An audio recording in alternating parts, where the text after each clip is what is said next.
El Centro de Desarrollo Económico de Medina del Campo, Simón Ruiz, ha elegido el escenario para la presentación del último libro del periodista y escritor Graciano Palomo. 14 libros publicados, sobre todo haciendo referencia al centro derecha. El último veía la luz este verano y trata sobre el jefe del gabinete del presidente del gobierno, un hombre con mucho poder y que tiene gran influencia sobre Pedro Sánchez y el resto de ministros. Un hombre que siempre está en la sombra y, tal y como nos cuenta el escritor en su libro, lo define como el Rasputín de Moncloa.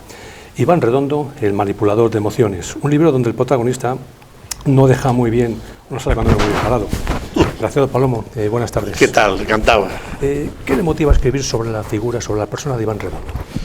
Bueno, básicamente porque fue el ideólogo y muñidor de la primera moción de censura histórica desde la Restauración Democrática. Él fue quien llevaba tiempo, después de que el presidente Rajoy le despreciara en 2 o 3 ocasiones, porque quiso ser su gurú en las elecciones de 2008 y 2011, y trabajó para candidatos menores dentro del centro derecha. Entonces, él fue quien ideó y ejecutó la moción de censura, como recuerdo ahí en los 2 libros, porque en La larga marcha, que es la caída del presidente Rajoy, y Iván Redondo, el manipulador de emociones, es, digamos, una misma obra en 2 actos diferentes. Entonces, yo lo he planteado ya con la larga trayectoria que tengo desde el punto de vista de la observación política y de la literatura política, como con un objetivo histórico, porque no es normal, no ha sido nunca normal que un presidente de gobierno caiga por una sentencia judicial fake, como se mostró luego la Sala Segunda del Tribunal Supremo y la Sala de lo Penal de la Audiencia Nacional. Entonces, la persona que ejecuta eso es Redondo, y donde hay un cierto hálito de venganza también. Pero claro, como dicen aquí en nuestra tierra castellana, quien hierro mata, hierro muere. Bueno, se decía en arameo, pero nosotros lo hemos traducido así. Y después quien lo maté fui yo con el libro. Por lo menos eso dice él. Es decir, a los 10 días de aparecer en el diario El Mundo un domingo a 5 columnas en la portada, que él cobró 130.000 euros más de Bárcenas que el presidente, es cesado. Eso es un hecho. Yo no quiero ser tan... Yo soy de la Ribera del Duero, no soy tan pretencioso. Pero el hecho es que él dice que una de esas razones... Yo creo que sí fue una razón, porque él no había dicho al presidente que había cobrado de Bárcenas. No se lo dijo. Habla de Iván Redondo como un hombre obsesionado con la Casa Blanca, exactamente con América. Bueno, sí, es como... Vamos a ver... yo creo que aquí en Castilla se entenderá muy bien. Aquí en Castilla nosotros somos un pueblo muy histórico, tal cual, pero él es ahí es de un valle de Guipúzcoa con mucho predicamento carlistón. Los carlistas son muy raros, o han sido, si queda algún carlista. Y además con una vertiente jesuítica. Y tiene un cierto complejo. Entonces asistió junto con Xavi García Albiol, que ahora le han apeado de la alcaldía de Badalona. Fueron 2 o 3 fines de semana a la Universidad Georgetown, donde estudió el rey, el máster.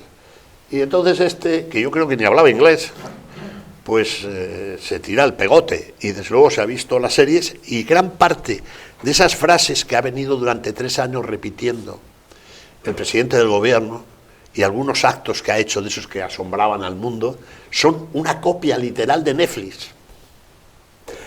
Cuenta usted que Redondo es un hombre listo, un hombre que mientras Pedro Sánchez se dedica a hacer footing, pues él ya ha visto y estudiado toda la prensa y tiene todo estudiado. ¿Cómo es posible que no viera venir, con lo listo que parece ser que es, el fracaso más importante del Partido Socialista, como es la moción de censura en Murcia? Bueno, en Murcia, Madrid y Castilla y León. No, bueno, es que el problema de estos spin doctor es creerse que son de verdad. Y este llegó a creerse que era de verdad y ahora estos días está sufriendo teniendo en cuenta además que tanto el asesor como el asesorado son tal para cual. Pero el asesorado es el que tiene el poder. Y el otro no dejaba de ser nada más que un empleado que efectivamente se levantaba a las 5 de la mañana, echaba la bronca a los periodistas que no les bailaban el agua, entre ellos a mí, y alguno más que describo en mi libro, y no es que lo viera venir, es que ya yo creo que la caída de Redondo se produce básicamente por 3 argumentos. Lo primero, que no había informado al presidente de su relación con Luis Bárcenas. Y yo aporto el documento, y por eso intentó que mi libro no apareciera, y que a mí me echaran de las televisiones, cuando tenía el poder. Esto es así, no es que estoy describiendo. El segundo es que había cuajado entre la opinión publicada y la pública en el mundo de Madrid, que realmente el presidente era Redondo, no era Sánchez, y eso son palabras mayores en una persona de tan ego descomunal. Y la tercera razón es que habría copado todo el poder alrededor del presidente, no solo en el complejo de la Moncloa, con 800 asesores, en fin, todo eso, sino también en el Partido Socialista. Y ahí se aplicó la ley del talión. Lastra, Ábalos, que está de mucha actualidad, por cierto, y yo creo que va a estar más. Y ahí Sánchez engañó a los dos. Engañó a Ábalos y le engañó a Redondo, porque Redondo comió el día del cese con un colega mío, el director de Europa Press, y poco menos que le citó ya para otras cosas en el mes de septiembre, y unas horas más tarde era decapitado al amanecer. Un hombre importante en la derecha, con Rajoy, y aún más poder todavía con el Partido Socialista, con Pedro Sánchez.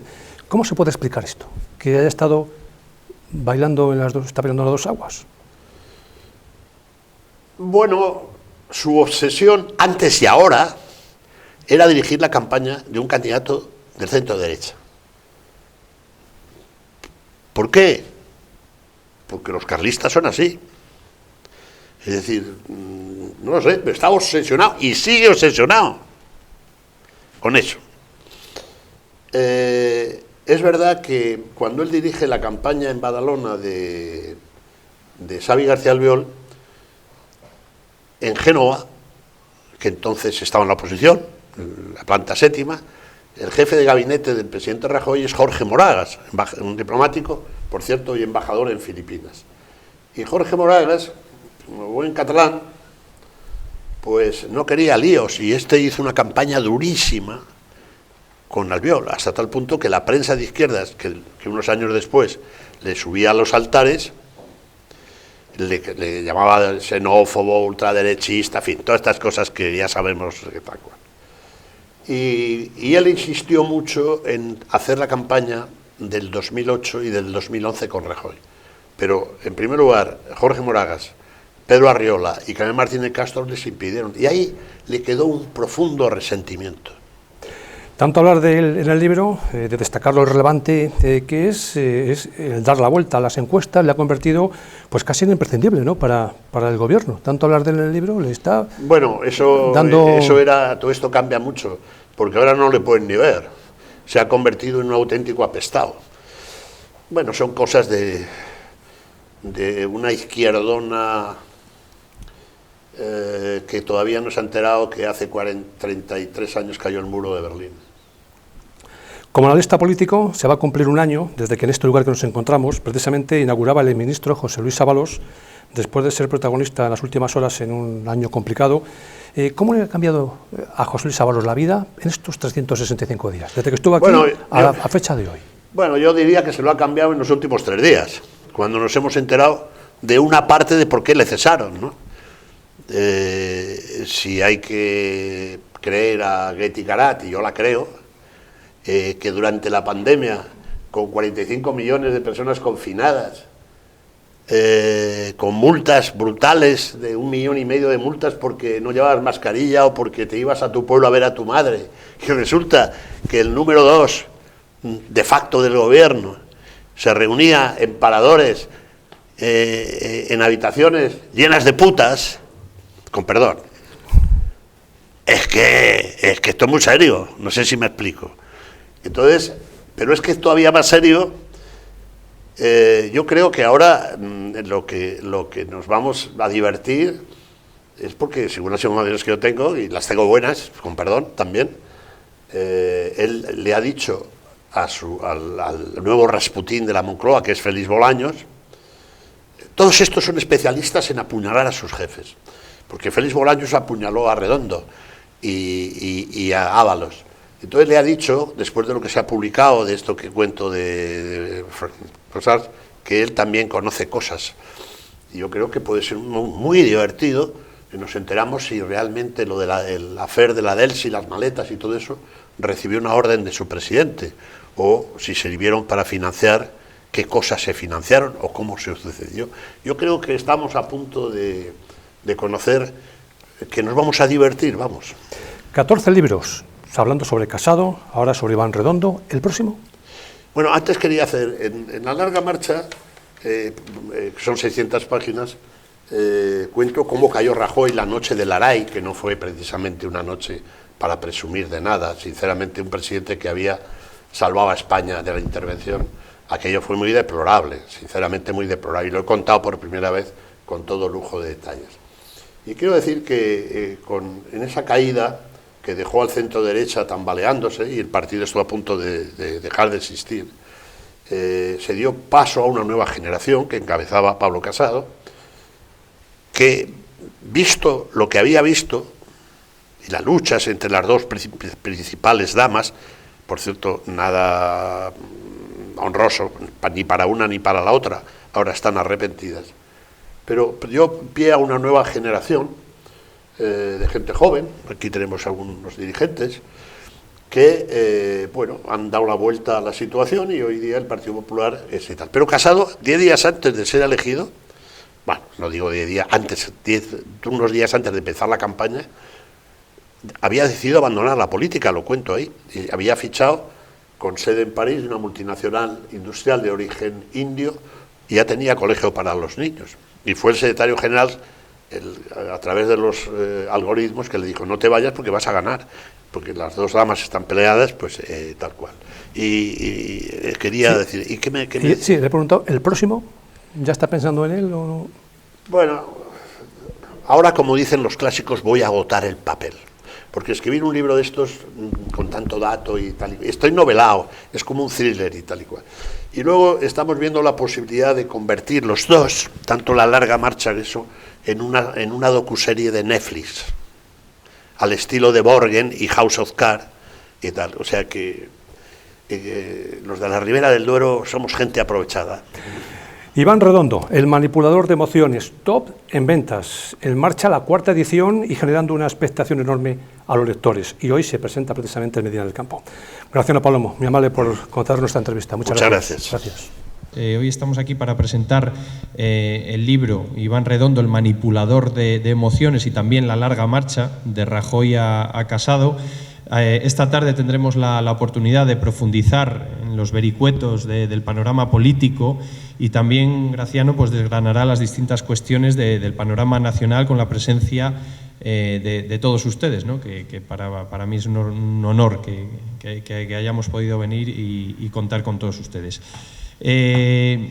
Los motivos pueden ser muchos de esta visita, pero en esta ocasión pues, es la presentación de los dos libros. La figura de Iván Redondo ha sido estudiada minuciosamente por Graciano y tenemos la suerte de que nos puede dar muchísima información que desconocemos, y esa pues la podemos después documentar con esos dos libros. Graciano nace en 1953 en Villanueva de Gumiel, en Burgos, como bien ha dicho. Es de la zona de la Ribera del Duero, la cual cuenta con buenos vinos, grandes vinos, pero sobre todo cuenta con personas de mucha claridad. Como buen castellano, pues yo creo que cuando habla le entendemos todos perfectamente, habla sin tapujos, habla sin pelos en la lengua, y eso, Graciano, permíteme que te diga que es de agradecer en el siglo XXI y en un tiempo en el que es muy fácil hablar y es muy fácil también no entender absolutamente nada a aquella persona que habla. Así que te agradecemos que hables tan claro, porque te entendemos todos a la perfección. En esta larga trayectoria pues también ha cultivado los géneros desde la información, el reportaje, la opinión y la crónica, fundamentalmente en temas políticos y macroeconómicos. Graciano, no es que estemos cansados de verte en la televisión, pero es que cada vez pues han sido más las cadenas de televisión y cada vez han sido más las oportunidades que hemos tenido de verte en distintos medios de comunicación, tanto en prensa escrita como también, como decía, en televisión, o sea, que me tenéis muy visto. Y en radio, ¿no? Pero no nos cansamos. Te tenemos muy visto, pero no nos cansamos. Bien, como bien ha comentado en la entrevista anterior, pues ha publicado más de una quincena de libros. Ahora mismo compagina las columnas de OK Diario con la publicación de reportajes y trabajos de investigación, y también en diarios como En El Mundo y ABC pues publica sus artículos. Ha sido profesor de géneros periodísticos y comentarista en diferentes espacios informativos, como ya he dicho, y podemos seguirle pues en canales como en Telemadrid, ahora seguramente que continuarás, Onda Cero, en programas como el conocidísimo Espejo Público también, por ejemplo, y por decir algunos de ellos. Los libros de Graciano no dejan de ser indiferentes a todos sus lectores. Algunos bueno, pues son auténticos bestsellers, Graciano, en el mundo de habla hispana, y sobre todo pues han constituido en referencias esenciales para entender la transición española y la larga marcha del centro derecha. Como bien decías antes, pues un presidente que saca a España de la crisis, que rescata auténticamente a España, y cómo sale en un día casi por la puerta de atrás, y a mi modo de ver las cosas y mi opinión pues de manera muy injusto. Y por cerrar, es un experto analista político que hoy tenemos el placer de conocer y de escuchar en Medina del Campo, y nos dará respuesta a muchas de las preguntas que podemos tener relacionadas con el mundo político.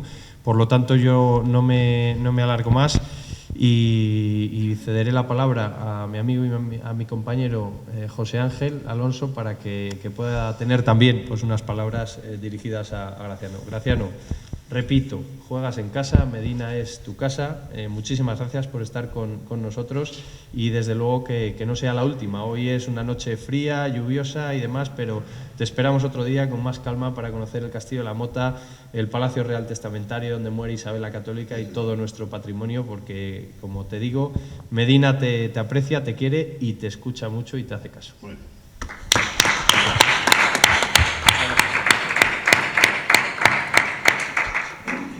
Bueno, pues gracias, Guzmán, por esa calurosa acogida. Ya has saludado a los presentes, a mi compañero Eduardo Carazo y a toda la familia del Partido Popular de Medina, y especialmente pues al pueblo, a la ciudad de Medina, sobre todo a la concejala Cristina, que ha estado muy pendiente. Para mí el placer es doble, porque tener el honor de acompañar a mi amigo Graciano Palomo en la presentación de dos de sus magníficos libros, pues es un placer. A Graciano, como dice Guzmán, pues muchos les conoceréis por multitud de programas, colaboraciones que tiene. Es una persona muy arraigada a nuestra tierra, a nuestra querida Castilla, que le grabó a fuego ese carácter que tiene, esas señas de identidad que nos caracterizan como pueblo. Yo, si le tuviera que definir a Graciano, pues es un hombre reservado, honesto, recio, y, como ha dicho el alcalde, habla claro. Si a alguien o algo no le gusta, pues tardará poco en enterarse. Nuestro autor ha sido perfectamente presentado. Es un hombre al que es muy difícil seguirle el ritmo, y yo voy a tratar de abreviar, porque en cuanto termine esta presentación se tiene que desplazar rápidamente a Valladolid para participar en un programa de radio de ámbito nacional. Como es hombre polifacético, yo tuve la suerte de conocerle en otros de sus grandes proyectos, los ya famosísimos cursos de prensa y poder que se celebran en la comarca de la Ribera del Duero, y que él mismo dirige e impulsa desde que los fundase. Alguien que ha sido ahí capaz de sumar sus dos grandes pasiones, el apoyo a su tierra, a Castilla y León, y la difusión de esas relaciones entre los medios y la política en un marco incomparable como es la provincia de Burgos. En sus 9 ediciones, y perdona que promocione aquí los cursos, pero es que me parece muy interesante, han pasado por sus aulas los principales líderes económicos, políticos y sociales de nuestro país, y me consta que dentro de no mucho tiempo, pero no voy a adelantar nada, también de Europa. Son cursos a los que os animo a asistir porque en ellos he disfrutado de las más brillantes conferencias, desde periodistas como Vicente Vallés, pero el presidente de la COE, el alcalde de Madrid, el presidente de la Junta de Castilla y León o uno de los protagonistas de los libros que vamos a tratar hoy aquí, Pablo Casado. Estas dos magníficas obras pues forman parte de una colección de más de 14 libros llevabas ahora mismo, ¿no, Graciano? Que se han convertido, pues le han convertido en un especialista en la evolución del centro derecha español y en uno de los más grandes investigadores de la transición española. Los dos libros que tiene la generosidad de traer hoy aquí desvelan la intrahistoria y los secretos de una formación como la mía, el Partido Popular, y en el segundo caso, pues del todopoderoso exjefe de fontanería del Gobierno de España, Iván Redondo. Tampoco quiero extenderme porque sería hacer spoiler a mi querido Graciano, pero solamente hacer un par de matizaciones. Sobre la larga marcha tengo que reconocer que en algún momento me he sentido espiado por nuestro autor cuando leía algunos de los episodios que relata este libro y que yo he vivido en primera persona tanto en el Parlamento como en el cuartel general de mi partido, debido a la fidelidad con la que los relata. Estamos en este caso ante un volumen de más de 500 páginas que sigue los pasos desde don Manuel Fraga y la fundación de Alianza Popular en uno de los momentos más convulsos de la política, y a mí personalmente me parece un libro de cabecera para cualquier persona que esté interesada en la política española. La verdad que me encanta cómo relata pues desde ese congreso de Sevilla en el que don Manuel Fraga dimite y se proclama presidente a José María Aznar, y momentos pues como aquel en el que pronunció esa frase de ni tutelas ni tutías. Relata momentos difíciles con gran cantidad de información, como en el momento que ha hablado antes Graciano en la entrevista, en el que Mariano Rajoy, como presidente del Gobierno de España, se entera de que va a ser expulsado por una injusta moción de censura y los entresijos judiciales que hubo, que darían mucho para hablar. No sé si Graciano querrá aclararnos más. Y bueno, también instantes que yo he vivido en el que un grupo de jóvenes políticos, liderados por una persona como Pablo Casado, y ese algoritmo que ha definido Graciano como el algoritmo Teo, pues nos echamos adelante y lograron ganar en el Congreso al poderoso establishment del partido que hasta hace unos días pues gobernaba con poderío nuestro país. Ya digo que no puedo extenderme mucho más, pero también le quería felicitar por el otro libro que nos trae hoy aquí, Iván Redondo, El manipulador de emociones, un libro con un contenido tan potente que muchos dicen que fue capaz de tumbar al poderoso asesor tras dar a conocer al público su pasado ultraderechista o sus cobros. En el mismísimo Congreso de los Diputados yo he llegado a ver, y esto lo sabe Graciano, que Isabel Díaz Ayuso acabó con Pablo Iglesias y poco tiempo después Graciano Palomo lo hizo con Iván Redondo. Lo que es totalmente cierto, y eso nadie lo puede negar, es que este libro fue publicado en mayo y el inexpugnable jefe de gabinete del presidente del Gobierno de España tardó escasas semanas en caer. En el libro se observa ese auténtico Iván Redondo, un hombre con pocos principios y que solo quiere conseguir el poder y mantenerlo.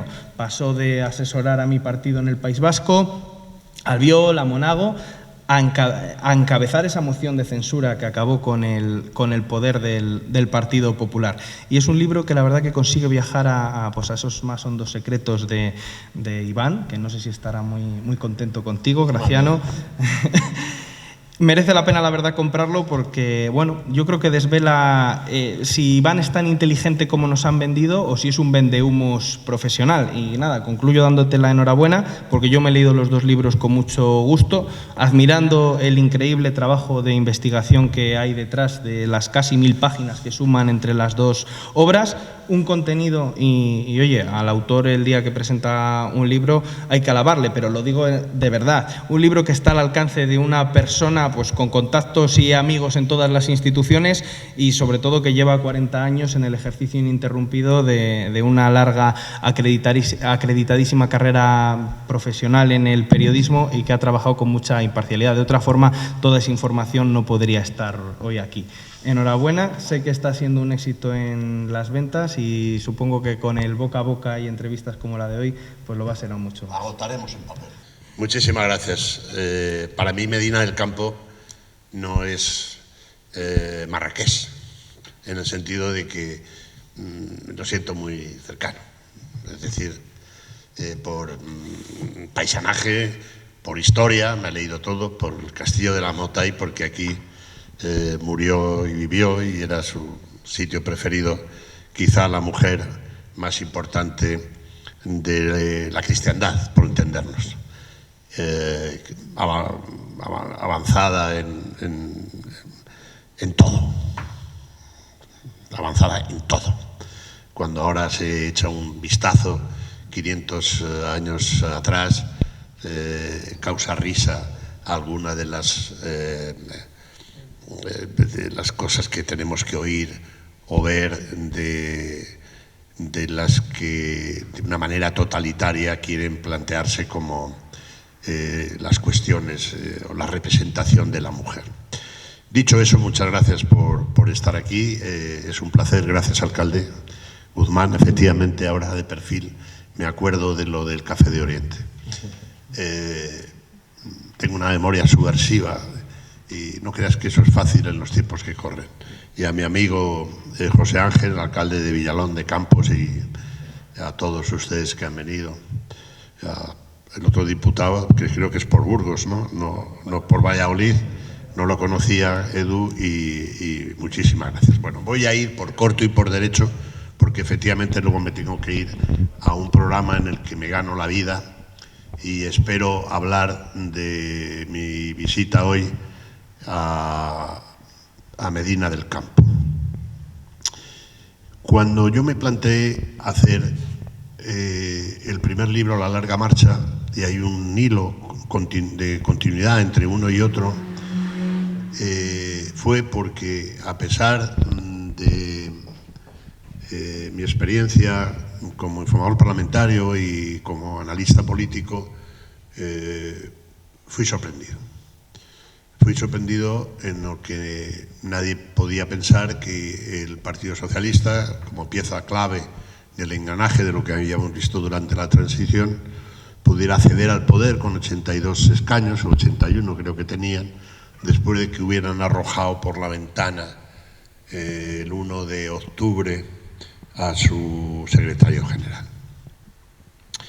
Pero era impensable, tan impensable era, que a Pedro Sánchez hubo que convencerle de que presentara la moción, porque no se la creía ni él mismo.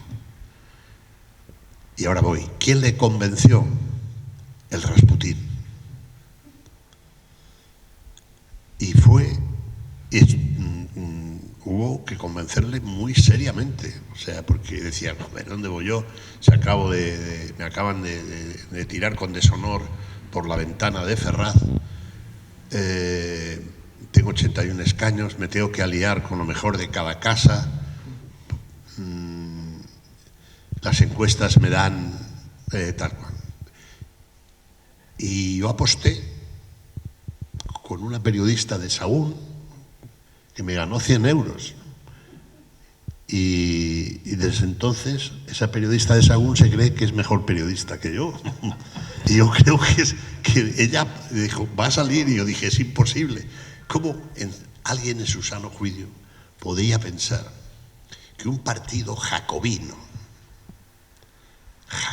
como el Partido Socialista, que todavía tenía vivo a Pérez Rubalcaba, que era el más jacobino de nadie, a Felipe González vivo, en carne mortal, iba a aliarse con los que se aliaron? Bueno, pues esto sucedió.